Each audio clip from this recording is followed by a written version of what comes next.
Before we get into the video, could everyone please subscribe to my Endless Diary Tales channel? Thank you so much. When I turned 20, my sister drugged me. While I was slipping into unconsciousness, everything in the room became chaotic. Through the haze, I vaguely heard her excited muttering, "This time the opportunity belongs to me. I'm the one who saved the crown prince of the capital. I'm the one who deserves a life of wealth and luxury." Outwardly I acted panicked, but deep down I almost laughed. It seemed my dear sister had been reborn. If that was true, then in this life I'd let her become the wife of the crown prince, or more accurately, the living bank that keeps the Reynolds family alive. At my birthday party, I drank the glass of wine my sister handed me and fainted. Through the fog of my half-conscious mind, I heard her muttering again, filled with excitement and regret for the opportunity she had lost in her previous life. This time, I'm the one who saved the crown prince of the capital. I'm the one who deserves the life of luxury. That was when I realized my sister had been reborn too. Panic surged through me as I grabbed the hem of her dress, trying to tell her that the life she longed for wasn't one of luxury, but a blazing pit of fire. Yet, she only glanced at me with disdain. A month before that, I had already been reborn. The pain of being burned alive hadn't faded, but when I opened my eyes, I found myself lying on the large bed at home. At that moment, I hadn't met the crown prince yet. My tragic fate hadn't begun. I rushed to the living room. Mom was busy in the kitchen. "Oh, sweetheart, you're up early today. Come have breakfast." Seeing her, tears streamed down my face uncontrollably. I ran over and hugged her tightly, terrified that this was just another dream from my past life. In my previous life, because the Reynolds family wanted me to save their heir, they kidnapped Mom to threaten me. I lost all my pride, flattering them like a desperate dog, begging only for my mother's safety. But she still died. They claimed it was a sudden fire at the nursing home, too fast for anyone to save her. But why her? And why only her? I knew they had done it. By then my body had become so frail that even walking was difficult. I no longer had the strength to think, let alone take revenge. As I was dying, I overheard the Reynolds brothers talking. "She's worthless now. Kill her already. Don't drag it out. She's dying anyway. Do it quick before the night grows long and dreams grow dangerous. Don't make it like her mother." Got it tonight? Her mother was such a nuisance. Almost found this place. That whole family's trouble. Her sister came looking for us 2 days ago. I'll lure her here tonight and take care of them both. Ha! 2 for 1. Stop talking and get it done. This place stinks already. Having been given a new life and seeing Mom again, my whole body trembled. This time I swore to stay far away from the Reynolds family and protect my loved ones. "What's wrong, sweetheart?" Mom gently rubbed my back, comforting me. I tried to hold back my tears, forcing down the emotions welling up inside. "It's okay, Mom. I just had a nightmare," I whispered, resting my head on her shoulder. "A nightmare?" She smiled softly and stroked my hair just like she used to when I was little. "When you rub your head, the fear goes away. Rub your ear and it rests for a while. It's just a bad dream, honey. Everyone has them sometimes." My sister Emily walked in. She looked exhausted with dark circles under her eyes. "Overtime again?" Mom asked. Emily worked at a social media company, and overtime was nothing new. The account she managed had millions of followers. That was why, in my past life, when she got involved with the Reynolds brothers, she was terrified of being dragged down by me, and her bright, promising life ended far too soon. Emily rolled her eyes as I approached her. "Move!" she snapped impatiently, glaring at me as if I were nothing but trouble. Emily grabbed a steamed bun and quickly walked out the door. Now lying on the bed, I stared at her face, tense and unpleasant, and felt utterly confused. In both my past life and this one, my sister had always been good to me. We were close. At school, she protected me. At home, she kept me company. Whenever I was in trouble, she was the one who helped. She would give me her nice things when she no longer needed them. I had never once seen her show dissatisfaction. Though she sometimes had a sharp tongue, I believed that was just her way of showing love. "Good thing I came back in time," I heard her murmur to herself. "If I'd been a day late, it would have been too late anyway. You were going to die soon no matter what. Let me bear the burden of that luxurious life for you. Guess idiots really do have their own kind of luck." Did you seriously think you could climb up the Reynolds family tree? Don't tell me you thought I actually liked you. You're the person I hate most in the world. Her words hit me like daggers. Ever since we were little, I provoked our classmates to bully you and make you an outcast. The scar on your arm, I burned you myself. I was the one who tricked you into going up the mountain and covered all the warning signs. I wanted you gone. Too bad you never knew a thing. It was so boring. You'll always only deserve my leftovers. You don't deserve a good life. Even Mom deserved to die. She spent more time with me, yet she always favored you. After you got rich, you didn't take care of her. You threw her into a nursing home and still she thought about you every day. In this life, both of you better stay far away from me. Don't you dare try to take anything that belongs to me. Emily kicked me hard, then strutted out the door as if nothing had happened.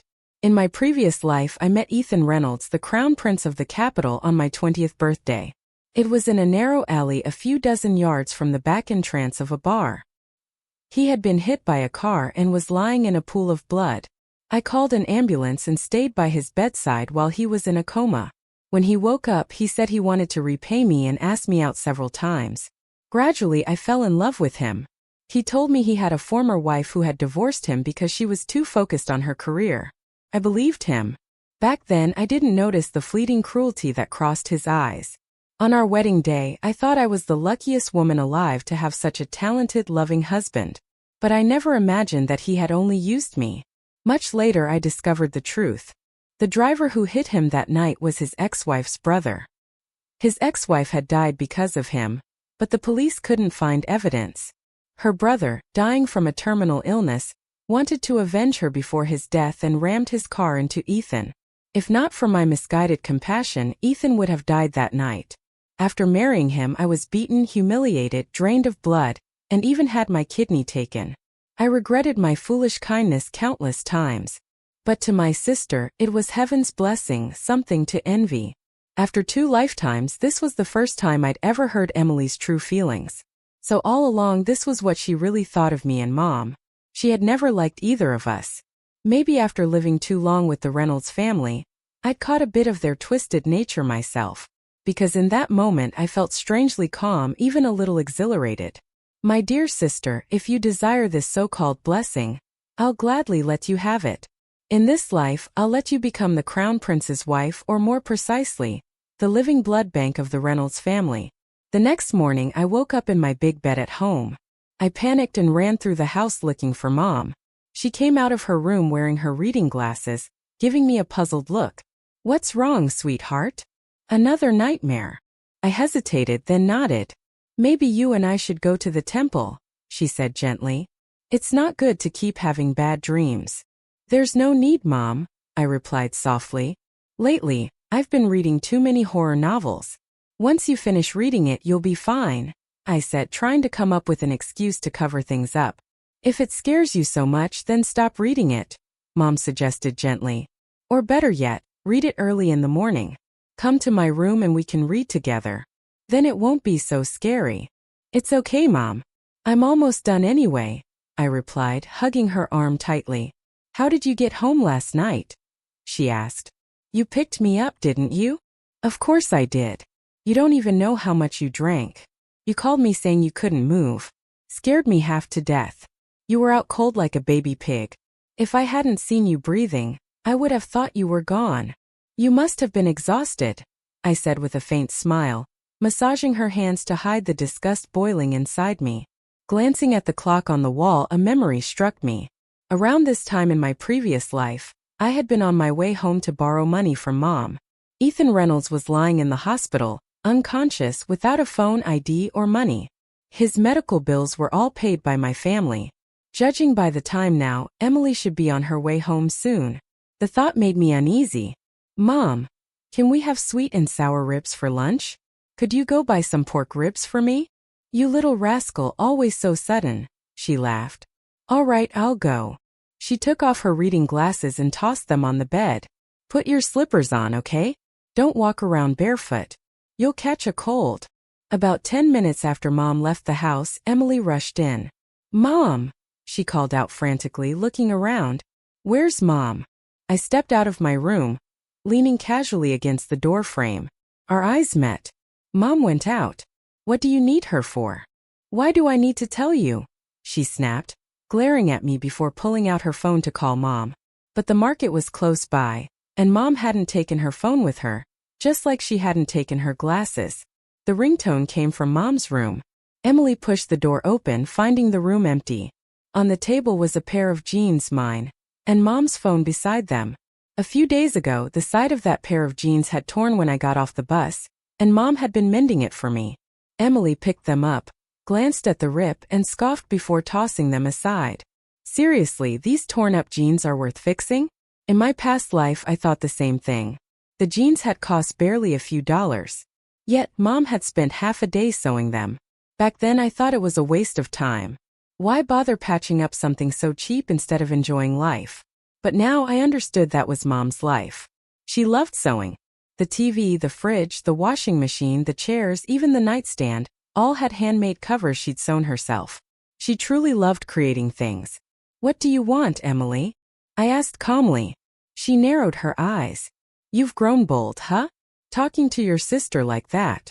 Since the day you drugged me, Emily, you stopped being my sister, I said coldly. Her eyes widened in surprise. So you found out? I wasn't sure if in my past life I had left her with the impression that I was a fool, or if she had simply always thought of me as one. My college entrance score had been 100 points higher than hers. How could I possibly be stupid? Even a fool can still hear. And last night, she had muttered everything right in front of me. No matter how dumb she thought I was, anyone would have understood. Well, so you figured it out, she said mockingly. Doesn't matter. Soon enough, we won't even be on the same level anymore. Her eyes swept over me with disdain as she sat down on Mom's bed. The sound of a faint crack followed. Mom's glasses were crushed beneath her. Those glasses had been a gift from me. Now they were broken under Emily's careless weight. I'll wait here for Mom to come back, she said arrogantly. Even if she comes home, she won't give you any money, I interrupted. You came back too? She asked briefly, startled. So what if you did? I'm the one who saved the Reynolds family's heir. Then you shouldn't be using our family's money, I replied evenly. Otherwise, your noble title as their savior won't stay very clean. If I tell Ethan Reynolds the truth, I said softly, do you really think he'll still want to marry you? Emily froze. I knew her well enough to see through her fears. The only reason she could surpass me in that previous life was because she carried the title of savior, the woman who supposedly saved the crown prince of the Reynolds family. In everything else, looks, figure, intelligence, and her understanding of their world, she could never compare to me. She hesitated, so I pressed further. If the Reynolds heir finds out that you actually had money, yet used our family savings to save him, do you think he'll still be grateful? You spent a little bit of savings in exchange for the Reynolds family's empire. Don't you think that's a bargain? Her eyes darted around nervously, still filled with suspicion. You're being awfully kind helping me like this, she said, her tone sharp with distrust. You're my sister, I replied calmly. If things go well for you, they'll go well for me and Mom too. I glanced at the clock. Mom had been gone for half an hour. The market was only about a mile away. She'd probably be back any minute now. And besides, I added quickly, you died because of me in the last life. I owe you one. Consider this me paying you back. Emily's eyes flashed with hatred. You haven't paid me back yet, she hissed, her voice dripping with venom. A few minutes before Mom returned, she finally left. Later, as I ate the sweet and sour ribs Mom had made, the warm flavor only deepened the heaviness in my chest. I had thought that by being reborn, I could avoid the Reynolds family entirely and live a quiet, peaceful life. But now that Emily had entangled herself with them, there was no guarantee they wouldn't use my family as hostages again, just like before. I silently vowed that I would never let Mom suffer that fate again. So when Mom turned to me with a bright smile and said, your sister stopped by earlier. She said her company's organizing a trip and she'll be away for a while. I forced myself to smile too. Really?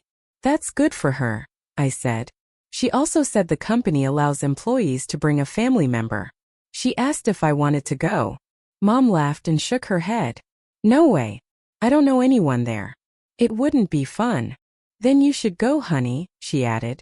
I can't, Mom. Classes start again in a few days and I need to go back to school. I replied. In my previous life, not finishing college had been one of my deepest regrets. I had only half a year left until graduation, and this time I wanted to make it count. Still deep down I longed to leave to go abroad, far away from the Reynolds family to a place with mountains and oceans between us. But I couldn't. First, I didn't have enough money saved to support both Mom and me overseas. And second, if we both disappeared, Ethan would hunt us down. With the Reynolds family's power and influence, finding two ordinary women in another country wouldn't be difficult. I knew how relentless they were. They always found a way. Mom looked like she wanted to say something, but I cut her off quickly. It's settled then. I'll call my friend Claire now. Maybe you can go visit her for a while. Claire Parker was my best friend, my soulmate since middle school. We'd been inseparable all the way through high school, and would have gone to the same college if she hadn't decided to study abroad. She was now in Canada, and her parents were respected figures in the capital. Having Mom stay with her would be far safer. In my previous life, Claire had been deceived by a terrible man, cheated out of both love and money, and eventually killed by him after their breakup. The two of us had met equally tragic ends. I died in flames and she died alone in a foreign country. Neither of us had a happy ending. If Mom went to her this time, maybe things could change. Maybe Claire's fate could be rewritten too. When I called her, she sighed. So you finally see it now, huh? Your sister never liked you. Claire's voice was full of concern. I forced a small laugh. Why didn't you tell me sooner? I teased, pretending to be upset. How could I not? I hinted at it so many times, but you never caught on. What was I supposed to do? Say something bad about your sister outright. That would make me sound awful. I chuckled bitterly. God, how could I have been so stupid? You're not stupid, she said softly. You're just too slow sometimes, Claire teased. Did you know the class president used to like you? What? No way. He never said anything to me. I knew it, Claire laughed. Everyone in class said you were teasing him on purpose, that you were some kind of flirt. I argued with them every single day. So all those times you argued with them back then? It was for me. I asked, touched. Of course it was. You're my best friend, she said, her tone softening. Warmth spread through my chest. Even if the love I'd once given to Emily had been misplaced, at least I still had someone like Claire. Someone who had always stood by me without hesitation. But as that thought surfaced, my heart ached again. In my past life, a good girl like her had been forced to live in constant fear, stalked and threatened in a foreign country. Before she died, she had called me, but I hadn't picked up. I hadn't known until much later, and the guilt had eaten at me for years. Back then, she must have been terrified, calling me as a last desperate hope, and I had let her down. Hey, don't get all sentimental on me, she said, clearing her throat. I'm nice to you because you're nice to me. Besides, I didn't even win those arguments anyway. Now stop saying such cheesy things. Just relax and send your mom here. I promise I'll take good care of her. Thank you, Claire. Really? But hey, I added, don't go to the bar so often. Okay. If my mom sees that, she'll lecture you to death. Got it? She laughed. But don't pretend the real reason you're sending your mom here isn't so she can keep an eye on me. Exactly, I said, playing along. I just want someone trustworthy by your side.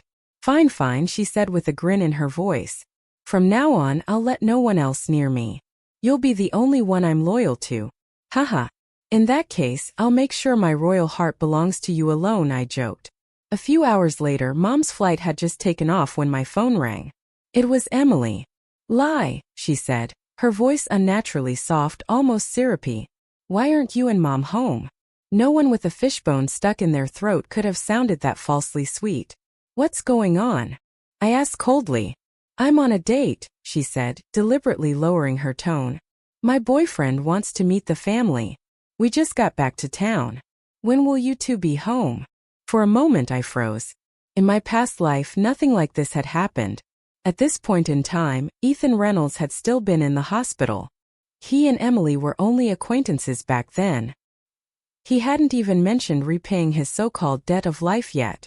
It seemed this time Emily was much more impatient. Mom and I are out shopping, I replied smoothly. I'm meeting some friends later to see a movie, so I probably won't be home until tonight. What about Mom? she pressed. She was home when I left this morning, I said calmly. But she probably went out to visit friends by now. I heard Mrs. Tran's daughter just gave birth.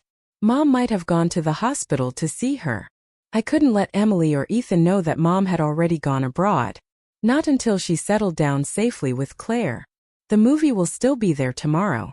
You should come home and meet your brother-in-law, Emily said pointedly, dragging out the last two words.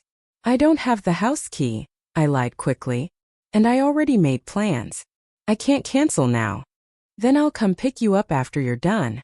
You can head home with me, she offered sweetly. Absolutely not.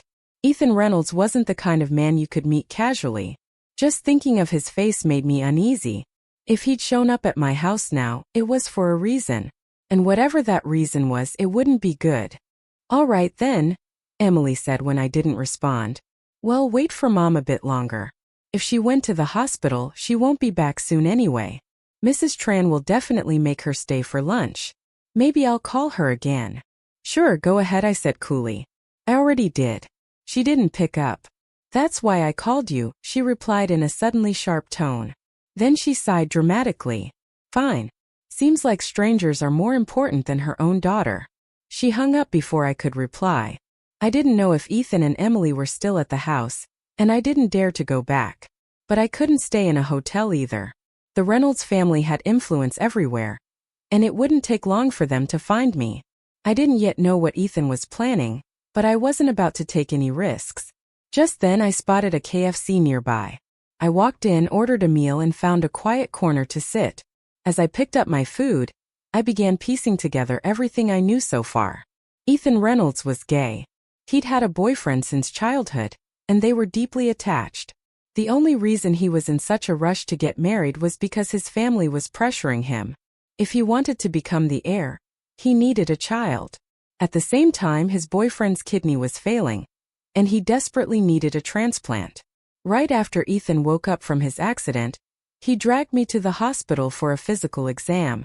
The results showed that I was in excellent health and that my kidney was a perfect match for his boyfriend. That's when he decided to pursue me. After we got married, they kidnapped my mother to force me to donate my kidney. I tried to escape and went to the police, but it was useless. I had no proof. They'd learned from past mistakes. This time, they hired a secret team of doctors to perform the operation illegally. After the surgery, they locked me in a hospital lab, completely cut off from the outside world. Even food and water were limited. Every few days, Ethan would come to see me, each time more brutal than the last. Later, when his boyfriend recovered, the two of them came together. They didn't just humiliate and beat me. They filmed disgusting videos of it, laughing as they did. The news of Claire's death came from a nurse who sometimes brought me food.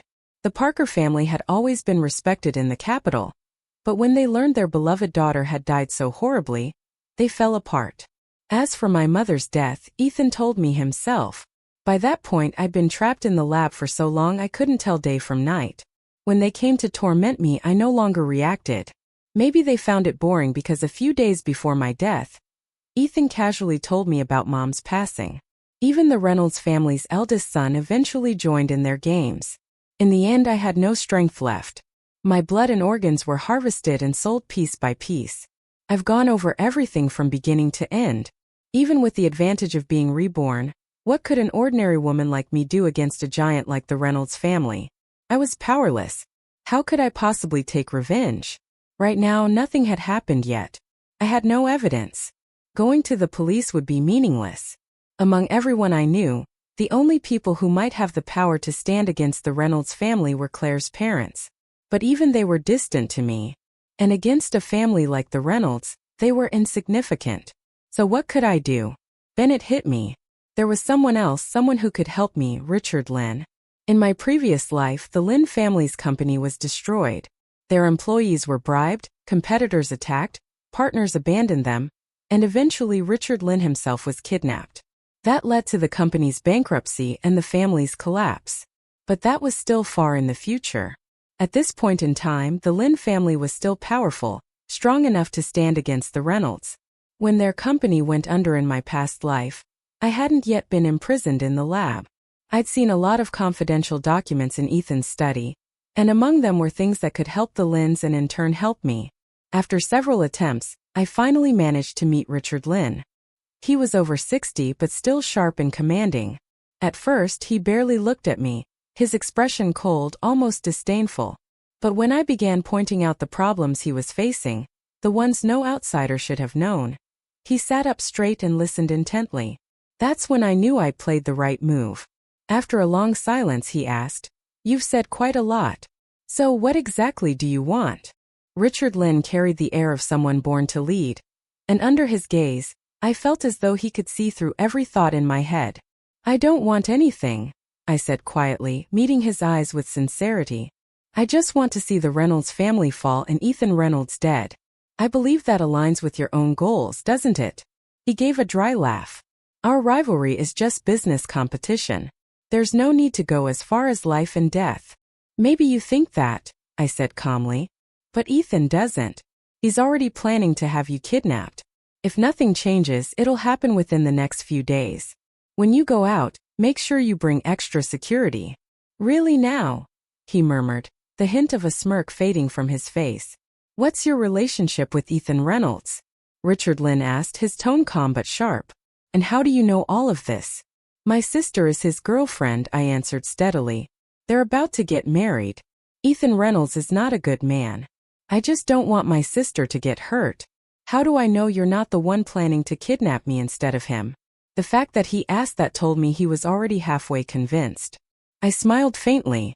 "Mr. Lynn, someone like me couldn't even get close to you without the help of Mr. Chu. How could I possibly have the resources to kidnap you?" He stared at me silently, his eyes dark and unreadable. When I stood to take my leave, his voice suddenly cut through the air. "Be my woman," he said. I froze, whipping my head toward him. His expression didn't change. It was calm, almost too calm. I couldn't tell if he was joking or dead serious. "I'm done for," I thought bitterly.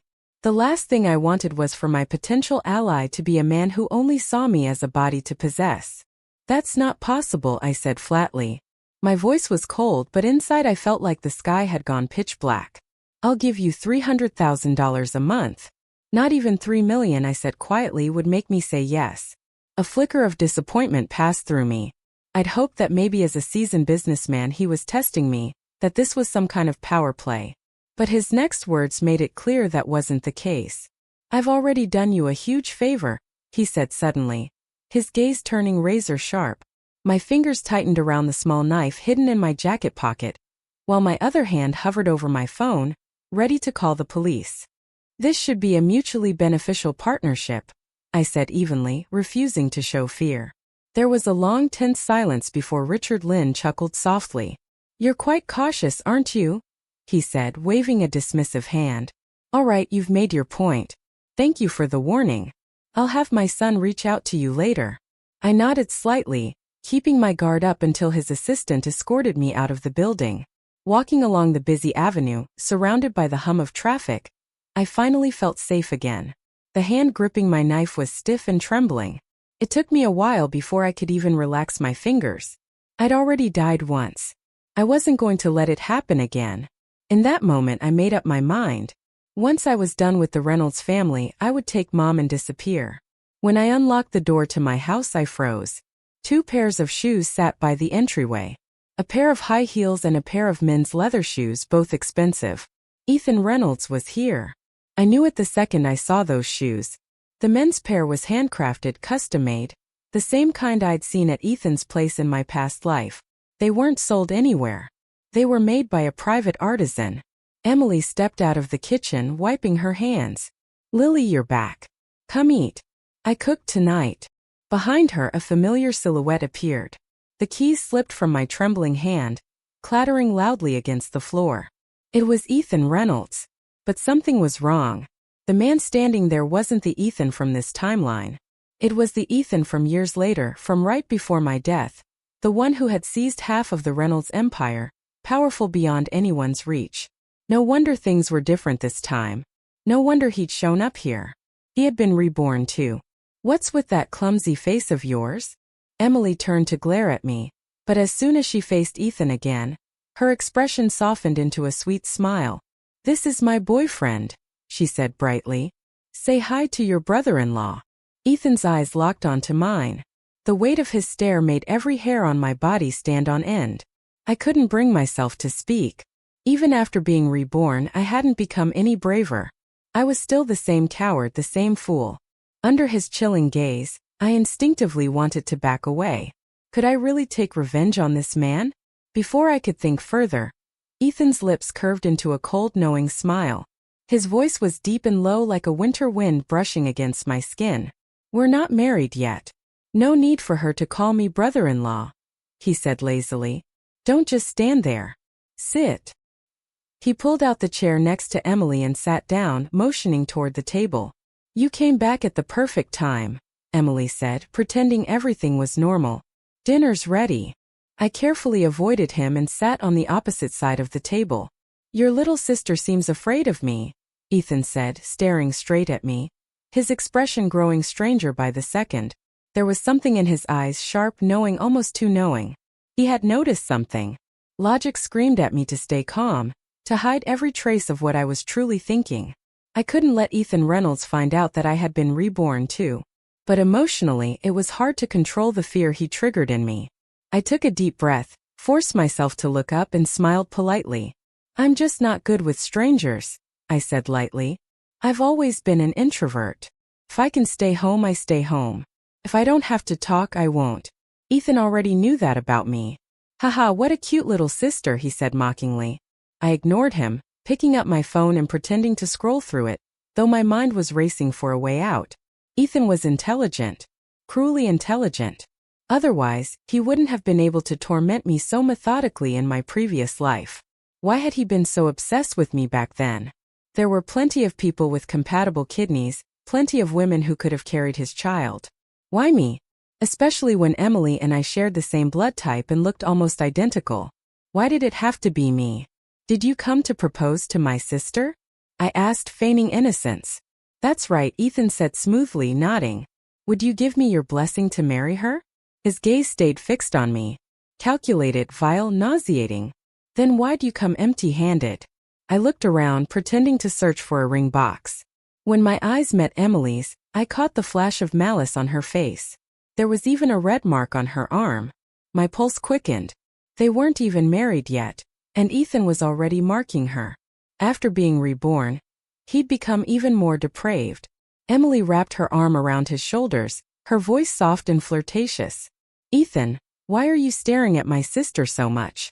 Is she prettier than me? Ethan smirked, his hand sliding behind her to grab her shamelessly. Of course not, sweetheart. You're the most beautiful. The atmosphere thickened into something filthy. For a second, I wondered if I'd accidentally walked into the wrong kind of scene. Knowing them, they might actually do something obscene right there in front of me. In my last life, I'd only ever known fear when I saw him. And even now, I couldn't tell what he was thinking. But one thing was certain. He was insane, because the next moment he glanced at me, his eyes gleaming with something twisted, and bit Emily's waist hard. Emily let out a playful shriek, then kissed him, shaking her hips as she sauntered off toward the kitchen. The disgust churning inside me was stronger than the fear now. Lily, you came back too, Ethan said casually. Back. His tone was deliberate. He wasn't just making conversation. This is my home, I replied, forcing my voice to sound calm. Of course I came back, Lily, he said, smirking. I'm not an idiot. He reached into his pocket and pulled something out. A leather collar. My entire body went cold as if plunged into ice. I recognized it instantly. It was the same collar he'd forced on me after they kidnapped my mother in my past life. Back then, desperate to keep her alive, I had done everything. I begged for her life. Seeing that collar again made the humiliation of those days crash over me like a wave. I clenched my fists, forcing my expression to stay calm. Do you raise pets now? I asked, pretending to sound casual. That's right, he said, standing slowly, his eyes never leaving mine. There was something predatory in the way he looked at me, like a leech clinging to bone. But one of them ran away and left another dog pretending to take its place. She was my favorite. How could she possibly think of escaping? By the time he finished speaking, he was right in front of me. His shadow loomed over mine. I panicked and tried to stand, but my knee hit the table, making it wobble dangerously. He grabbed my arm. His grip was iron and slowly began to tighten it. I struggled, twisting and pulling with all my strength, but it was useless. "Ethan, dinner's ready?" Emily's voice called sweetly from the kitchen. He froze for a single second, then released me and walked away as if nothing had happened. At that moment, Emily's voice sounded like it came from heaven itself.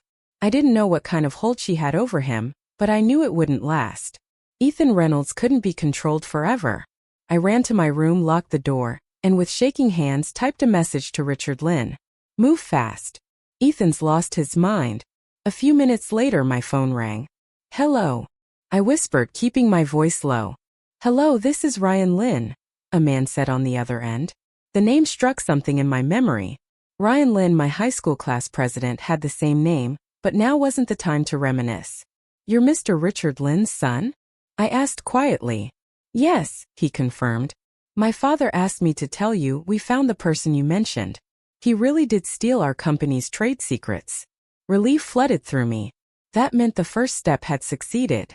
I'd gained the Lynn family's trust. "Is everything all right on your end?" Ryan asked.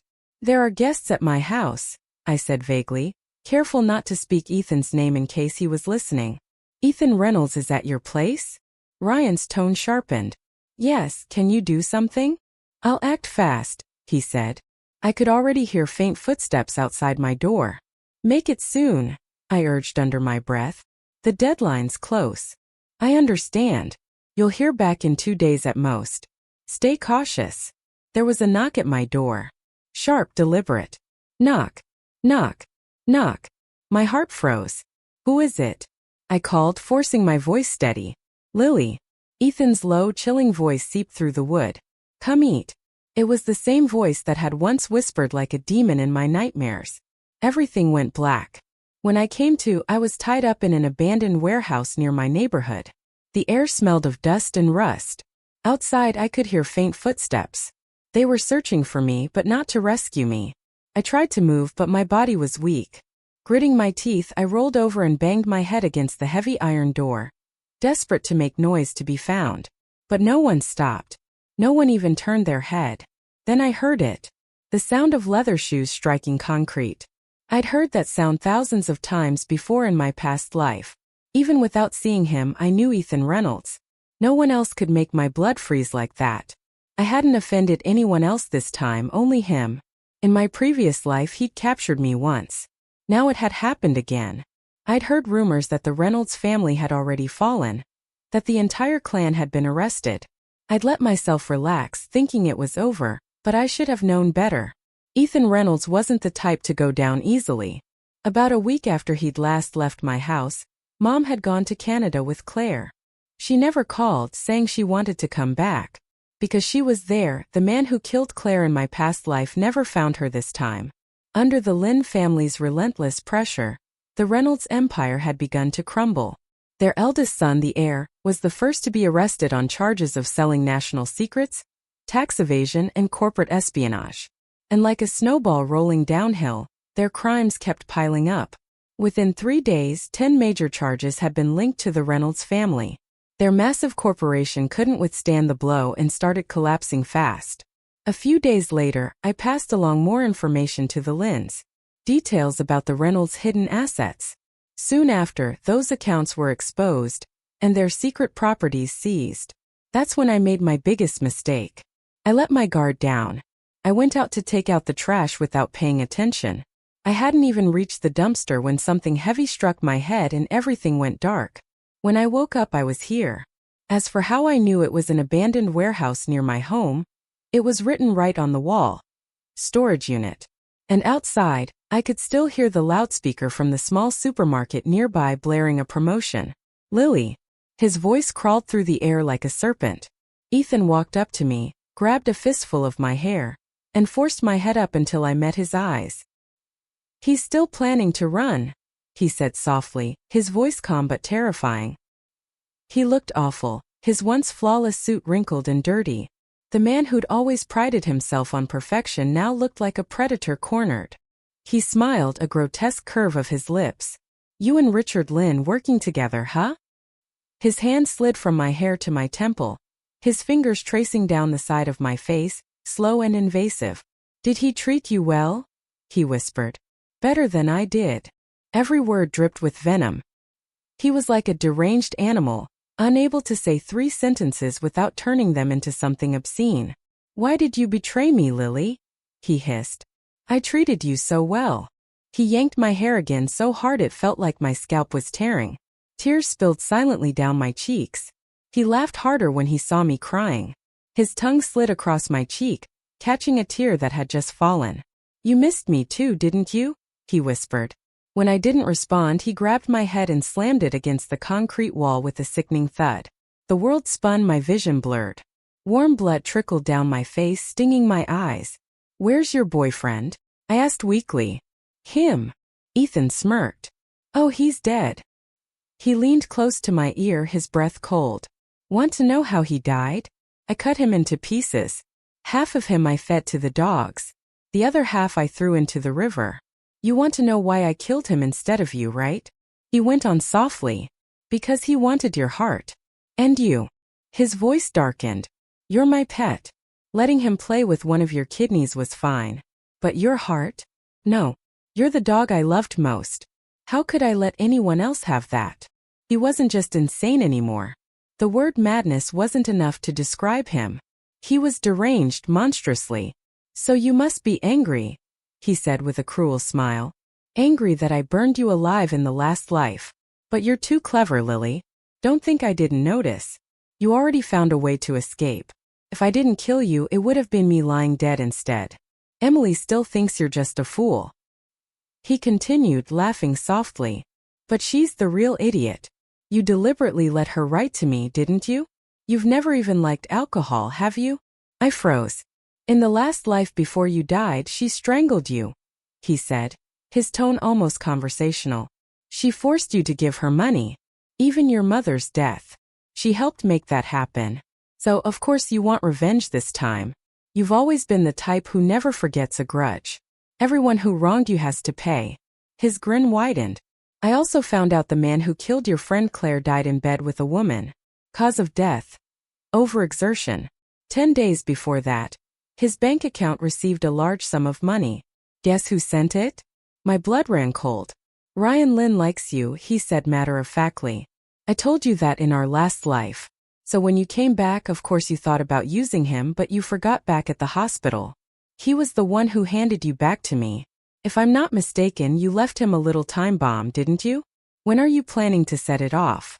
After I die or after you escape?" He crouched closer, tilting his head, his tone mocking. "And what about me? How do you plan to take your revenge on me, Lily? Don't tell me you're just using the Lynn family to bankrupt me. You know I never cared about the Reynolds family fortune." Ethan was terrifyingly perceptive.